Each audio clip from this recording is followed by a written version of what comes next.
8 a.m. here on the East Coast, 1010 WVHS, The Enthusiast. Today, we'll say what we have to say on the new acquisition of the New York Jets, Tim Tebow. Right now, he looks as the backup quarterback for starting quarterback Mark Sanchez, who's been there for the past 2 years. But right now, I gotta say, there's a lot of controversy on who's gonna want to play. Mark Sanchez, not really the star player he was maybe his rookie year. And Tim Tebow, the way he's been playing, the way he was in Denver, I don't know, maybe people want Tebow to start. I don't know. Yeah, well, I mean, now the Jets are in a bad spot because they have 2 of the 5 worst quarterbacks in the NFL. Sanchez's passer rating is about in the 30s. Tebow's is a 25. And they're among the top 5 worst quarterbacks in the NFL. So if you're Rex Ryan, I don't know what you're going to do. Can you believe that? I don't know where the hell he found that. Sports Center. I don't know. Tebow, he brings this new kind of energy to the Jets. I think Jets fans will love him, as stupid as they are. But I gotta say, Tebow, he'll sell tickets there. But whether or not he's a better quarterback than Sanchez, I really don't think so. I really don't think he is a franchise quarterback. Maybe one of them will be moved down the line, but right now, if both of them play the way they've been playing last year, the Jets don't have a good quarterback. Let's face it, they don't. Whether you split time with Sanchez and Tebow, the Jets don't have a good quarterback. I say make Tebow a fullback. He can run the ball. He's huge. He's a freaking tank.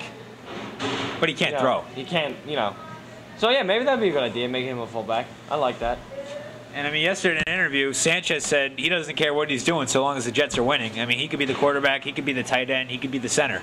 Yeah. But he just wants to win. Yeah, just like every, player wants to say, whatever.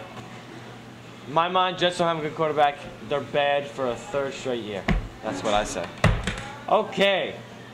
What else we got? We got, well, you know what, folks? I went to the Knicks game last night. And that was a good experience. They had a nice win against the Bucks. Good 7-point win. I had the absolute worst seats because, our show is not known. And they don't know that I'm a huge celebrity. So they don't give me the courtside seats. In fact, they gave me, instead of the 3rd row seats, they gave me the 3rd row seats all the way in the back. That's right. I was only 3 rows away from the absolute farthest seats in the stadium. It was great. It was great. The Bucks, though, I mean, I thought it was going to be a really good game because, they're only a game apart from the 8th spot. They're both fighting for that playoff spot. But our Knicks came through. It was a great game. Melo, he dropped 28. It was good seeing him go to work. No Amari, no Lynn. Those are 2 big players they didn't have. But Mr. Veteran Baron Davis, he was the best. And he's still playing solid. He was a big help. Yeah, I mean, this is all going back to the Knicks bench. You got guys like Shumpert, who's a rookie, Novak, Davis. They're all performing well, and they really gel together. They have good chemistry. One thing I saw, Mike Woodson, as many people know, 7-1, used to coach the Atlanta Hawks, where Mike Bibby was a big player. Now I always Mike Bibby's gonna get a lot of playing time. And you know what? Watching the game live last night, Mike Bibby was a big part of that game. Even though Lynn was hurt, Mike Bibby was a big part of that game. Even getting playing time, maybe more than Smith, or maybe some other bench players. But it was a good game. It was good to see. It was cool to see the Knicks live.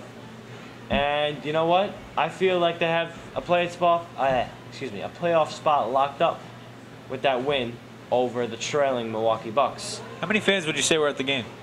Full house? It was a decent crowd. It was pretty much a full house. It was, I was so far back I could see everyone cheer and scream when Novak hit a couple threes. It was pretty cool.